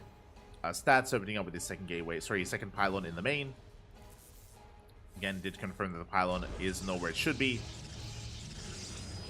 And Classic should soon be coming in with his own scouts. Does have his probe parked outside the natural base. Now, we saw that Stats did this against Classic in game 1. Remember, Stats, he was the one that went for the fake proxy pylon, and Classic saw it. Classic, he scouted it immediately and shut it down. So really good scouting from Classic in game 1. Here in game 2, Stats is going for a robo. He feels like it's a 1 base all in. So a robo, a very safe opener here out of Stats. Very safe. Adepts are moving out to try to get a scout off, and Stats is going to be expanding, or he's looking to expand here on the low ground. No, never mind. Throws down the third gateway. All right, let's go. So Stats, the Shield of Ire now to turn into the Sword of Ire as what, the Spear? The Spear of Adun? What's add in? We're going for 1 base all in. This is a 1 base all in out of Stats. We have a third gateway on the way. This robo is going to be for a Prism, for Immortal Production to get across the map. And the Hallucination does confirm. Big scout here by Classic. He confirms the 1 base all in. Classic knows he is expanding back at home, and we're responding with a robo. We react here with a robo. This is for Immortal Production. We cancel the Stargate, recognizing that we do not need it, recognizing that it would hurt us. So far, good responses here out of Classic, reading Stats quite well. Stats, as the Hallucination dies, we go for an expand. He's crazy. Okay. So Stats, he's pivoting away from the all-in. He's still committed. Like, this is still a big investment from Stats. But because he got scouted, he throws down the expansion. This expansion otherwise should not have been here. So both players are, again, being quite flexible with how they're playing. Now, because we've taken the Nexus, Stats doesn't have to break the natural of his opponent. Classic doesn't know that yet. Classic hasn't seen. Depths a shade in towards the main base. We don't commit. Immortals are amassing. Now, this is a double-edged sword. So Stats, he's going to be forcing Classic to make Immortals. Classic is going to be cranking out Immortal after Immortal. And after the defense, and Classic should defend, he will counterattack. And it's going to be quite a hefty counterattack as well. Stats, though, is still investing in his own Immortals as well, thankfully. So a very interesting dynamic. Prism zips in. We get a couple of probes. Adepts, they get 3 probes here at the natural. Oh! Almost getting a 4th. A good force fields out of Classic, though, shuts this down. Shuts down the Adepts. Prism does rotate back in towards the natural. Classic is in position. That's good juggling. Gets a sentry. Ooh, sentry for a stalker. Oh no, just a sentry. Stalker did survive, thankfully. I'm blind. Again, classic, he will hold behind this. We have Blink on the way. More Immortals are amassing as well. We're going to be stabilizing and getting in towards 2-base play and towards the mid game. But this is a really interesting setup and really interesting dynamic just because of the openers. So taking a moment here to get a read on what's going on as Hallucination Scouts are coming in as well. It is going to be a 3-gate setup here from Classic. He hasn't gone for a 4th gateway yet. Likewise, Stats also hasn't thrown down a 4th gateway either. So 2-base, 3-gate Blink for the time being. Immortals are moving out. This is a risky move out of Stats. He's moving out with an Immortal drop. Very, very expensive, very... yeah, a very risky move here from Stats. So he has to be careful. Does require some delicate micro. Bearing in mind that Blink is going to finish soon. That's what worries me the most. Blink is going to finish up faster here for Classic. Drop does come in. Classic going to trigger those shields. Ooh, we do pick off a sentry. Not bad. Sentry does go down. Blink finishing up in 10 seconds. And Stats is going to take a 3rd. Okay, so Stats takes the 3rd base. What does Classic do? He throws in a 4th. Throws in a 4th gateway. So Classic will have far more production available. This looks like a setup for a 2-base all-in. We'll see if we expand or if we push out. And it looks like Classic does want to push out. But that Prism is keeping him pinned. Hallucination does keep tabs on that drop. On that Prism. And again, so Classic, he does have the production lead here. He's ahead in gateways compared to Stats. Stats investing in the 3rd base, exposing himself out on the map. This is it. This is Classic's moment. To move out and catch out Stats. There he is. We dive on the army. Where are the Immortals? They're not here. They're not at home. Stats, he's caught with his pants down. Sentry's going to be going down. We have the overcharge. But he gets targeted. The Immortals, they are recalled. We focus on the Prism. We do have reinforcements coming in. Reinforcements, they do come in. And can Stats hold? He will. He gets one Immortal. There's one left. And Stats, he cleans up the Immortals. He shuts down the army. And Stats, he will hold. Very clutch recall. He was very quick there to recall that Prism back home. Came in with the Immortal. Stats, he cleans up the army. And now Stats is ahead. Classic still working on his 3rd base. He was so committed by throwing down that 4th gateway. And alas, he does not do enough damage. Very similar scenario to game 1. Where Classic commits on 2 bases. Stats defense is 3rd. And Stats is ahead. Very similar to game number 1 here. Behind this, Charge is almost done. Remember, Charge just started for Classic. So Charge is almost done here for Stats. +1 is on the way. I believe Classic doesn't even have a Forge. So yep, no Forge whatsoever, so no upgrades for Classic. Stats has a big window, a big timing. A big timing where he has an upgrade lead, and he's going to make use of it. Just like game 1. We got here in a different way, to be fair. We did get here in a different way. It was a much more dynamic start to the game. Ooh, meanwhile, Classic coming in for us around. Yeah, Stats getting overwhelmed for a moment, but he comes in with reinforcements, forces Classic back. Immortals are amassing. Yeah, more Stalkers on the way. Stats with that supply lead because of his better economy. Yeah, now even throwing down a 4th. Oh my god. I don't think he even needs a 4th. As Stats, he doesn't want to engage, not here. Not against the Immortal, not into a Concave. So Stats is going to back off, waiting for reinforcements. Again, we don't want an anti-timing. +1 now finishing for Stats. +1 is now done. Forge just starting for Classic.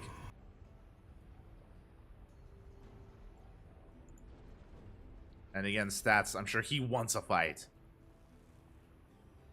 He wants to engage, but he has to be careful. Again, he's looking for the army, doesn't see it. Isn't fully aware of where it is. Is aware of the general area, though.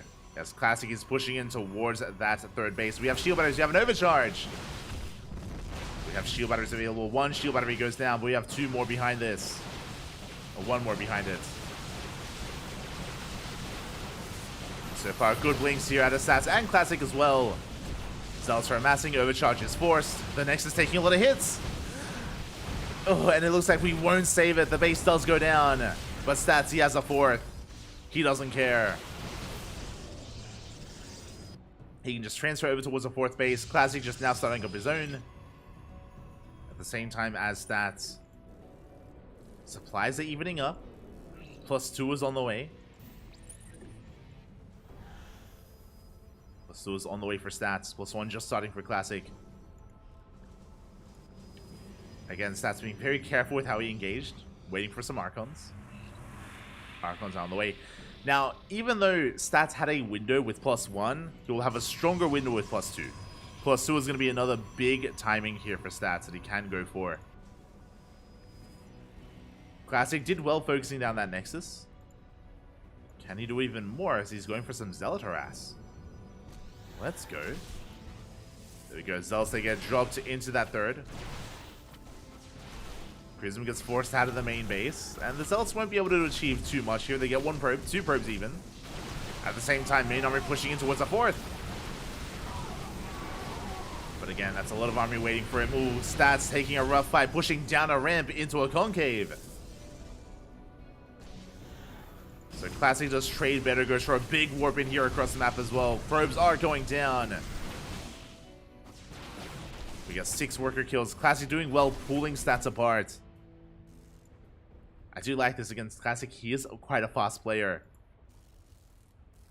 And he is getting damage done. But the main army, that's the thing. Like, when it comes to a big fight, like Stats, he can still come in on top. Dives on the army. Shots are going off here on the Stalkers. Good juggling so far here by Classic. But the Immortal goes down. The Immortal falls. And with that, we should be able to break the entire army here of Classic. The Prism falls as well. And Stats, he's doing it. He's taking the series. He 2-0'd Nightmare earlier. And now he 2-0's Classic. GG. Well played. Stats qualifies for the StarsWar 11 Korean Closed Qualifier. GG. Bappy. GG. Well played. Stats doesn't drop a map. He 2-0's Nightmare and he 2-0's Classic as well, showing that his PvP is on point and maybe working his opponents against themselves a little bit there because, again, I imagine Nightmare played similarly. Just winding it back a little bit here. Remember, in this series, Classic was very aggressive on 2 bases. Remember, intentionally, both in Game 1 and in Game 2, Classic, he delayed his third. In Game 1, he delayed his third and he went for a 3-gate push. In Game 2, he delayed his third one for a 4-gate push as well. And Stats, he was just too strong defensively here. Like, Stats was not cutting too many corners. He was looking towards the mid-game, that's true, with his third, but, like, he was still warping in Stalkers. Like, he was still making sure he had shield batteries in position as well. Like, very solid defensive play out of Stats. And he punished the aggression of Classic. And I can definitely see that happening against Nightmare as well, because Nightmare is also an aggressive Protoss player. So, yeah, Stats really showing off his defensive play here in PvP to great effect. GG, very well done, very well played here by Stats. He qualifies for the closed qualifier. Congratulations. My condolences to Classic. Some big names didn't make it through. Here we go, as we do switch our scenes over. Some big names did not qualify, as we have all of our qualified players tonight. We have Maru, Cure, Stats, and Hero. Again, Hero, he qualified like an hour ago. Like, he like speed ran his way through. But Hero made his way through. Maru did struggle. You can see in the matches here that Maru, he took down Creator and Shin, but it went to the ace match. And again, it just goes to show the quality of players and the caliber of play here in Korea and in these qualifiers. Like, even Maru dropped maps to his opponents. And those are players that are going to be here in a couple of days. Who didn't qualify? Who didn't make it through? Creator, Shin, Solar, Classic, Nightmare, Byun.